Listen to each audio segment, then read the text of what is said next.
May tanong ka na ba kung bakit parang galit na galit ang Iran sa Israel? Sa dami ng mga bansang mas malapit sa Israel at may kasaysayang nakipagdigma rito, bakit nga ba ang Iran, na nasa kabilang panig pa ng Arabian Peninsula, ang isa sa pinaka-vocal na kalaban ng Israel ngayon? Pero bago po ang lahat, baka pwedeng palike ang video na ito dahil napakalaking bagay na ito sa aming content creators. Maraming salamat po.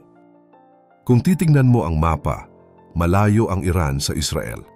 At kung babalikan natin ang kasaysayan, karamihan ng nakalaban ng Israel sa mga digmaan ay mga karatig bansa nitong Arabo, Egypt, Syria, Lebanon.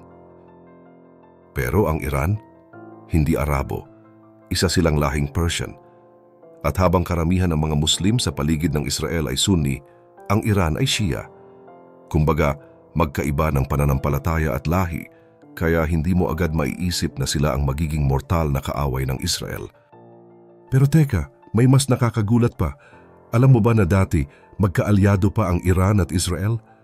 Balikan natin ang 1970s.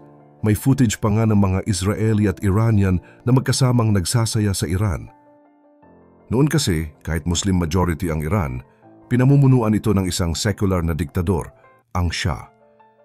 Malapit siya sa mga Western countries at sumusuporta sa edukasyon, karapatan ng kababaihan at kalayaan sa relihiyon. Kasabay nito, maganda rin ang ugnayan nila sa Israel. Meron pang diretsong biyahe ang Israeli airline mula Tel Aviv papuntang Tehran araw-araw, pero syempre, hindi ito nagtagal. Noong 1979, pumutok ang Islamic Revolution sa Iran. Pinatalsik ang Shah at pumalit si Ayatollah Khomeini. Dito na nagsimula ang pagbagsak ng dating pagkakaibigan ng Iran at Israel. Ngayon, imbes na sekular, naging relihiyoso at anti-West ang pamahalaan ng Iran. Ang bagong liderato ay galit sa mga bansang nakialam sa politika nila, lalo na sa US.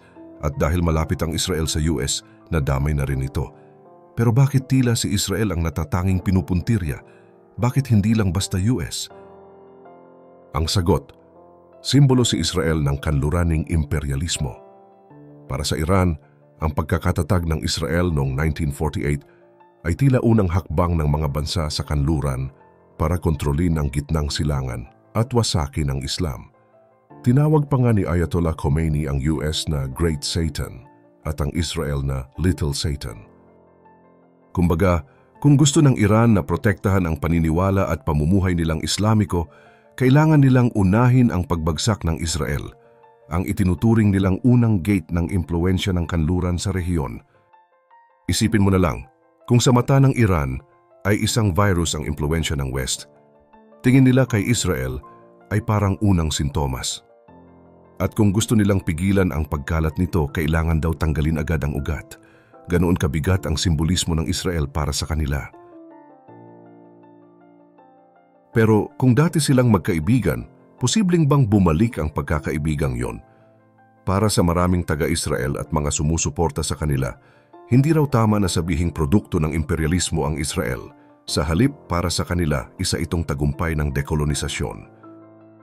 Parang pagbabalik ng mga Hudyo sa lupain na dating kanila. Isang maliit na bahagi ng mundo na sinakop ng imperyo ng Roma, 2,000 taon na ang nakalilipas. Ang pagkabuo ng Israel ay sinasabing resulta rin ng kasaysayan ng pang-aapi sa mga Hudyo, lalo na matapos ang Holocaust.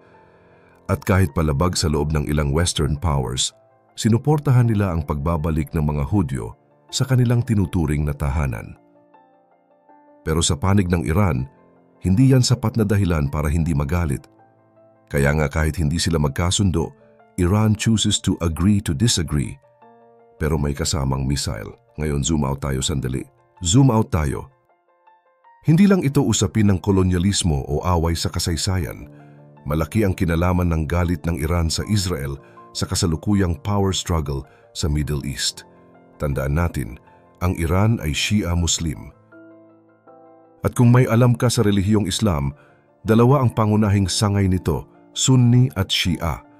Magkaaway, parang Katoliko at Protestante, pero may kasamang digmaan sa loob ng maraming siglo. Ang Sunni ang mas marami sa buong mundo, samantalang ang Shia, gaya ng Iran, ay nasa 10% lang. So isipin mo, maliit ka na nga sa loob ng Islam, na wala pa ang suporta ng kanluran matapos ang Islamic Revolution. Kaya ang tanong, paano makakabawi ang Iran? Simple lang, gumamit ng iisang kaaway. Sa mata ng Ayatollah, ang Israel ang perpektong common enemy para mapag-isa ang mga Muslim, Sunni man o Shia. Kasi kahit hindi sila nagkakasundo, halos lahat ng bansang Muslim may galit sa Israel. Kaya ginamit ito ng Iran para makakuha ng kakampi gaya ng mga bansang Arab, mga rebelde at militanteng grupo gaya ng Hezbollah at Hamas.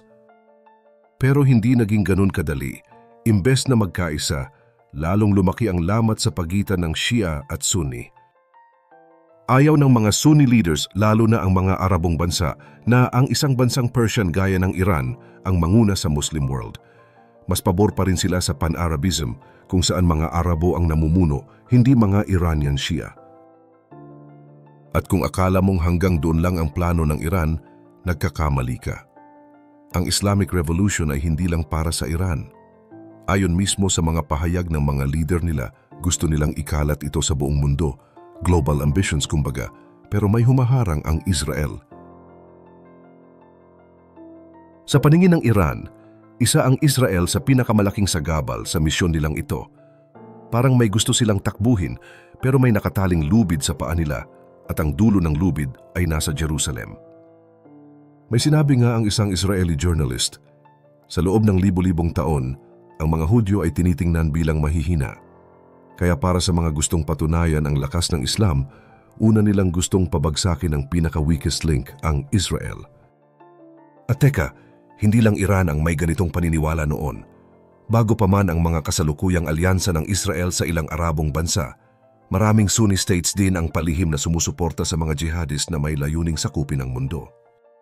Habang unti-unting nagbabago ang takbo ng ekonomiya sa Middle East, napilitan ang mga bansa gaya ng Saudi Arabia at iba pang Gulf states na bawasan ang pagiging kontrakanluran.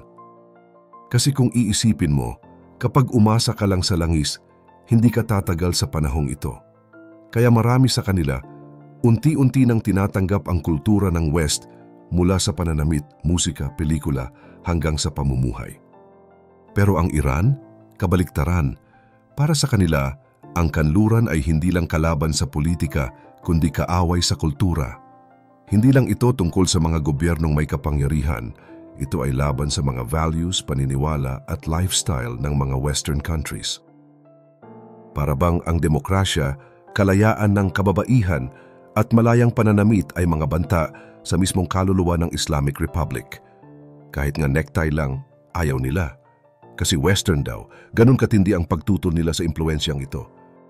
Kung tutuusin, medyo may pagka-relatable ito sa mga Hudyo rin. Daan-daang taon din silang nakipaglaban sa kultura ng mga Griego at Romano noon. Pero sa halip na mabura, nag-adapt sila. Pero ang Iran, hindi. Para sa kanila, hindi dapat pinaghalo ang Islam at kulturang banyaga dahil para raw langis at tubig.